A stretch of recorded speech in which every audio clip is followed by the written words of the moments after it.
மக்களே, நான் தான் உங்கள் வக்காலத்து குரல். மக்களே பாருங்கள் மக்களே, என்ன கொடுமை மக்களே இது இந்த நியூஸ் வந்து ஒரு வாரம் ஆகுதுன்னு நினைக்கிறேன். பக்கத்து வீட்டு ஆண் பூனையால் கர்ப்பம், இரு வீட்டுக்கும் தகராது, போலீஸ் எடுத்த முடிவு. என்னங்க மக்களே, போலீஸ் வந்து எதுக்கோ முடிவெடுக்க போய் 5 அறிவு மிருகங்களை, இந்த 6 அறிவு மிருக ஜென்மங்க வளர்க்குறது ஏகப்பட்ட பிரச்சனை பாருங்கள். அது எங்கெங்கே இருக்கணுமோ அங்கங்கே இருக்கணும். இதுங்க வந்து அனிமல், இதுங்களை வந்து சுதந்திரமாக விட்டாவே அதுங்க மாட்டுன்னு கிடக்கும். அதை எடுத்துன்னு வந்து வீட்டில் அடைச்சி வச்சு அதை வளர்க்குறேன்ற பேரில் என்னென்ன கொடுமை பண்ணுதுங்க பாருங்கள். அதுங்களுக்கு சுதந்திரமே இல்லாமல் ஆயிடுச்சு. ஏதோ ஒன்று கர்ப்பம் ஆயிடுச்சு, ரைட்டு. இப்போ என்ன பண்ணோம், குட்டி போட்டுச்சு. உங்களுக்கு வளர்க்க முடியலன்னா எடுத்துகிட்டு போய் ப்ளூ கிராஸு இதுக்காக ஒரு இது இருக்குல்ல, அங்கே போய் நீங்கள் அதை கம்ப்ளைண்ட் பண்ணி அங்கே கொடுக்கணும். கம்ப்ளைண்ட் பண்ணுறதுல அங்கே போய் கொடுத்தீங்கன்னா அவங்க பராமரிச்சுக்குவாங்க.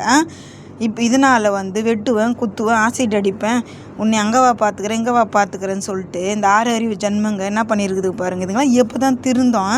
மூட நம்பிக்கையில் வாழுதுங்க, இந்த மாதிரிலாம் வாழுதுங்க. ஐயோ ராமா, இந்த தகராதுக்கு போலீஸ் அதிகாரி அவர்களே குழம்பி கட்ட பஞ்சாயத்து பண்ணுற நிலைமைக்கு வந்து என்ன முடிவு எடுத்துக்கிறாரு பாரு.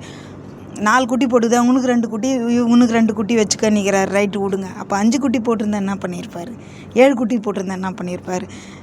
என்னம்மா படித்து பகுத்தறிவு உள்ள மனிதர்களையே மாற்றுறாங்க இந்த மிருக ஜன்மங்க. அவங்க போலீஸையே வந்து இது பண்ணிடுச்சுங்க பாருங்கள். இதுங்களாம் எப்போ திருந்தோம்? இதுமாரி மூட நம்பிக்கையில் ஏமா இருக்கிறீங்க? அதுங்களை வாழ விடுங்கம்மா சுதந்திரமாக.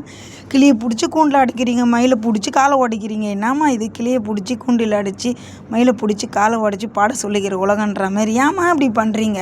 திருந்துங்கம்மா. பாவம் அந்த போலீஸுக்கும், பாவம் இந்த பூனைங்களுக்கும். ஏதோ ஒன்று அதுங்க ரொமான்ஸ் பண்ணி என்னவோ ஆகிப்போச்சு. அதுங்களுக்கு அதுங்க என்ன பண்ணுதுன்றது தெரியாது. நீங்கள் ஏமா வெட்டுறீங்க குத்துறீங்க? உங்களுக்கு தனிப்பட்ட விரோதம் இருந்தால் வெட்டின்னு குத்திக்கின்னு போங்க. என்ன சொல்லுவாங்க, இழவு கூட்டி பயிர் அவிங்க. பைத்தியங்களா? இப்போ பூனை சாக்கு வச்சு ஐயோ என்னத்த சொல்ல. எப்போ தான் இதுங்களாம் திருந்தணும்னு தெரியல. இதெல்லாம் ஒரு இது இதை வந்து ஒரு நியூஸாக போட்டு ஐயோ கடவுளே. ஆனால் கண்டிப்பாக நாய் வச்சுக்கிறவங்க பூனை வச்சுக்கிறவங்களோ அதனால் ஏகப்பட்ட வெட்டு கொடுத்து வந்ததுன்னு ஒரு இது வரைக்கும் நியூஸ் நான் வந்து அவ்வளோவா பார்த்ததா தெரியல. இதுதான் வந்து என்ன சொல்கிறது, ஒரு நியூஸ் கச்சா போதாதா, வித்தியாசமாக எடுத்து போட்டுருவாங்களே நம்ம பத்திரிக்கையாளர்கள் தான் காமெடி. அவங்க இது யோசிக்க வேண்டியதாகவும் இருக்குது.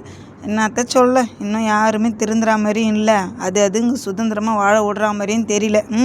இதில் ஒன்று குறிப்பு என்ன தெரியுமா, பூனை வந்து பூனை இனத்தை மட்டும்தான் தொடும், நாய் வந்து நாய் இனத்தை மட்டும்தான் தொடும். அந்தந்த இனம் அந்தந்த இனத்தை தொடும். மனித இனம் மாரி மோசமான இனம் எதுவுமே இல்லை. நன்றி.